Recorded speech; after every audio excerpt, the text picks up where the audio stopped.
Tarifin var, milyon yıldır, bin yıldır. Yaşın ulu, bu dünyadan ezeldir. Bayrağında ay yıldızın güzeldir. Güneş nurlu, ay çöhreli sonamsan. Azerbaycan, ilk sevgilim, anamsan. Şuşa qəlbim, Bakı senin baş tacın. Türkiye'dir doğma əziz qardaşın. Müqəddəsdir vətən adlı savaşın. Yenilməyən şanlı zəfər ordumsan. Azerbaycan, elim, günüm, yurdumsan. Tanrı verən bir cənnətdir hər yanın. Bir Urganın, Qarabağın, Şirvanın, uzaqlardan eşidilir Aksanın. Telli sazın, ney kamanın tanımsan.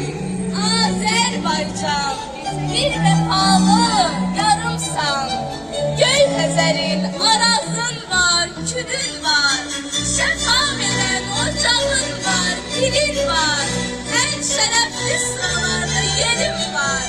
Azerbaycan, bir bozulmaz andımsan. Var dövlətim, şan şöhretim, adımsan. Son menzilim, ilk ünvanım, beşiğim. İsti yuvam, doğma evim, eşiğim. Gece gündüz ben çekerek keşiyim. Azerbaycan, bir alınmaz kalasan. Atam, anam, oğlum, kızım, balamsan. Candan əziz her şehrin, her kendin. Baba dağın, Ağrı dağın, səhəndin. Daim haqqı ədalətə güvəndin. Yağlara mezar qazan vətənsən. Sen tarixə tarix yazan vətənsən. Vətən bizi döyüşlərdə sınadın. Torpaq, bayraq, güc qoşadır qanadın. Hiç ölməz mübarizin, poladın.